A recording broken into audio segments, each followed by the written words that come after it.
Hello, people. Finished the book, The Bounty. Subtitle is The True Story of the Mutiny on the Bounty. It's a pretty good book. It was okay. It had some really slow spots.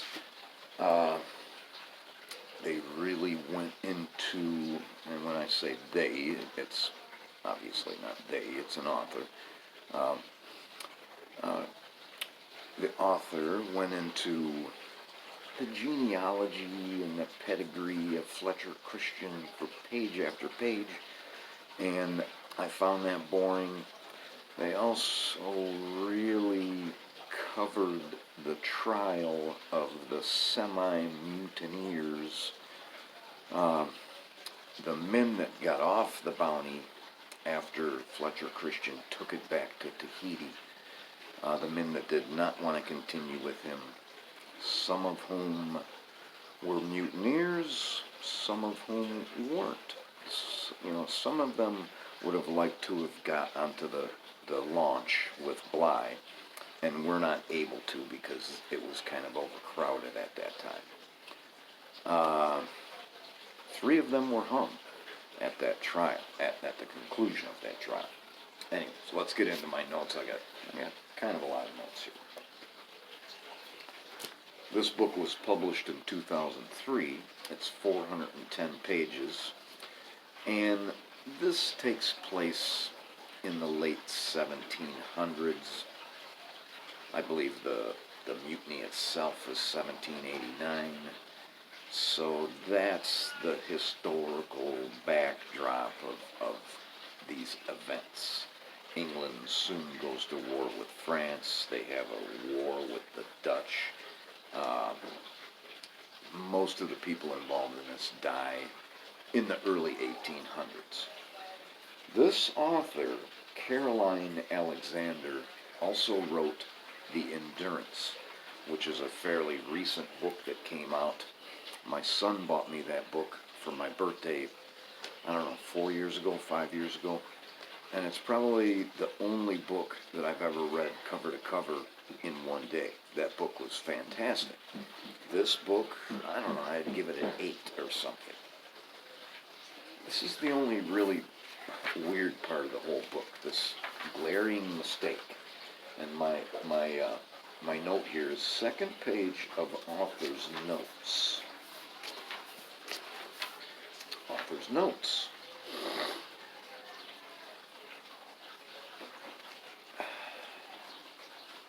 And it's the second paragraph here. Author's notes sometimes deal with currency and distances. All mileage figures for distances at sea are given in nautical miles.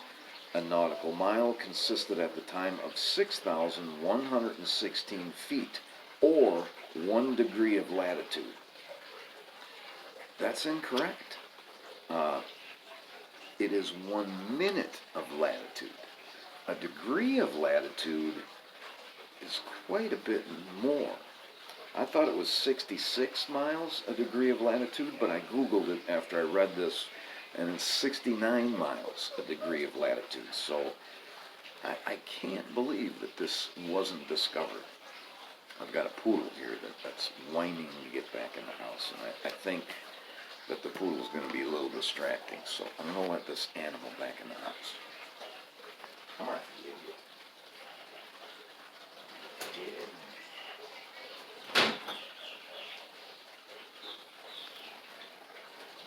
That fucking dog. Jesus Christ. Okay, so we're through that. And I want to talk for a minute here about the trilogy. When I was in high school, I was lucky enough to have a class that they put me into where all you did was sit there and read all day long. And during that class, I read all 3 books of the trilogy, which is Mutiny on the Bounty, Men Against the Sea, and Pitcairn Island. Now, if you've read all 3 of those books, you probably know all you need to know. There wasn't a whole lot new in this book. A little bit, and I'll get to that. when they finally get at the end of this book to the events on Pitcairn Island, you learn that nobody really knows what the hell happened on Pitcairn Island with the war between the Tahitians and the Englishmen. Nobody really has told the truth ever about what happened there. Bottom of 43, top of 44.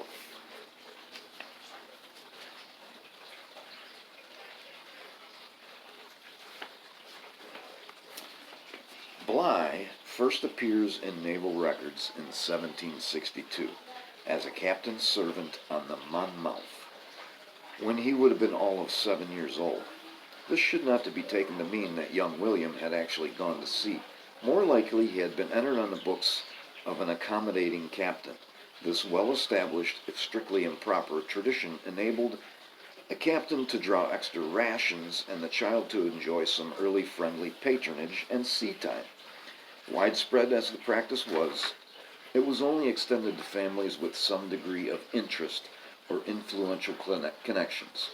In Bligh's case, this appears to have come through a relative of his mother, although his father undoubtedly had connections through the customs office. Bligh's name does not appear again in naval records until 1770, shortly after his mother's death, when he was entered on the muster of the hunter as an able seaman, a common temporary classification for young gentlemen, or potential officers in training who found themselves on ships where the official quota of midshipmen was already filled. And indeed, 6 months after signing on, a midshipman position did open up and Bligh was duly promoted. 45 and 46. Most unforgettably, Bligh had been present at, and here's one of those words I'm not going to be able to pronounce, it's Hawaiian, Kiku Bay, Hawaii, when on February 14, 1779, James Cook was murdered by the island natives. The events that led to this shocking tragedy would be long disputed. Dispassionate reading of the numerous, often conflicting accounts suggests that Cook behaved with uncharacteristic rashness and provocation to the islanders, but that at the moment of crisis he had been betrayed by the disorder and panic of the armed Marines, whose duty had been to protect him. In the horrified and frightened aftermath of their loss, Cook's officers assembled an account of the events at that bay that vindicated most and made a scapegoat of only one man, a Lieutenant Rickinson.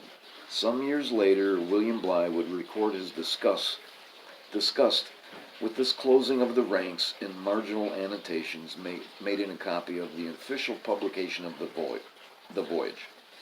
A most infamous lie. The whole affair from the opening to the end did not last 10 minutes, nor was there a spark of courage or conduct shown in the whole business. A most hypocritical expression, a pretty old woman story. I've read accounts of Cook's death, and the islanders had stolen a launch, a pretty important piece of equipment, and Cook wanted it back. And Cook went and grabbed a hold of one of the kings there on this island and was going to take him by the ear back to Cook's ship. And the islanders would not allow that, and they struck him down with a club and then bashed his brains out with rocks. I don't even think they ever got the body back. But Bligh apparently witnessed this whole thing. I mean, he literally watched it from the deck of the boat. Boring Genealogy of Fletcher, we already talked about that. Manx, M-A-N-X.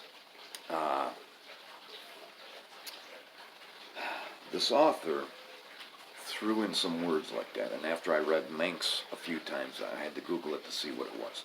All it means is that you're from the Isle of Man. I kind of am really starting to like it when an author elucidates, when they go off on side paths to explain something. And that would have been a perfect opportunity to do that. But she chooses not to. Uh, I did not mark any of the paragraphs where they talk about venereal disease on Tahiti, but it figures in the story a little bit.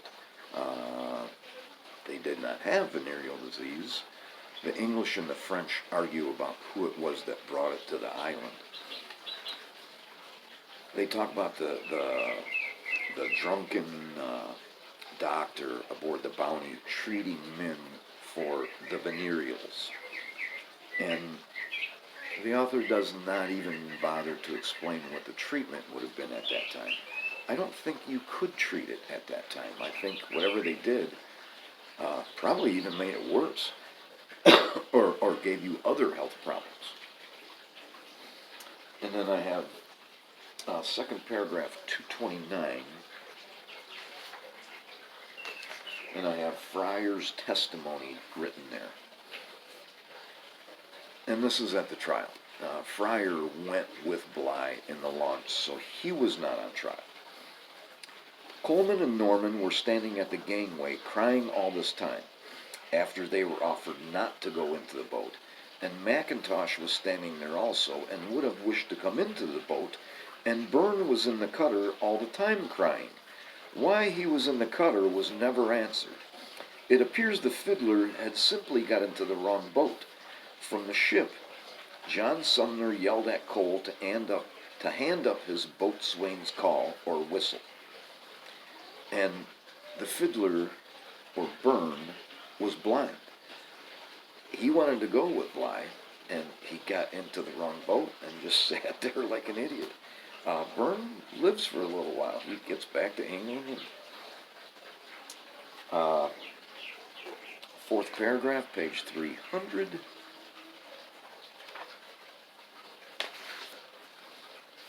One, two, three, four. Oh, and this is about the hanging. I was a little bit surprised at how they do it. They have no gallows, or there's no trap door. Bags had been placed over the heads of each man, and now nooses were placed around their necks. At 11:26, according to Curtis's log, the gun was fired for execution, and the crews assigned to each prisoner's rope pulled hard away. Thomas Burkitt was run up the starboard 4-yard arm, Millward and Ellison to the larboard, and there hung agreeable to their sentence. They let him hang there for 2 hours. So in other words, the rope is thrown over the yard, and they have to pull on it and pull these guys up in the air. And then apparently they tie it off somewhere, and they leave them there for 2 hours. This is something that I was not aware of. Bligh immediately, in fact, Bligh is not even there. Bligh attends his own court-martial, which he just has to do in regards to losing a ship. He's found not guilty. But Bligh immediately goes back in another ship, I think it's called the Providence or something like that, for the breadfruit again. One of the things that the crew remarks on, and Bligh remarks on, because this is 4 years between his first visit and his next visit, is the change in the Tahitians. The Tahitians were pretty nice people. They were healthy, and when they come back 4 years later, there's already a big change due to their contact with Europeans, missionaries. The breadfruit was going to Jamaica for for cheap food for slaves. This was not a noble endeavor. That's what they were doing. They were trying to provide cheap food so that the slave owners could feed them cheaply. And another thing that never gets discussed in the book is, because he does eventually deliver breadfruit to Jamaica, did they survive? Are they growing there now? I don't know. I suppose I could have Googled that, but I didn't.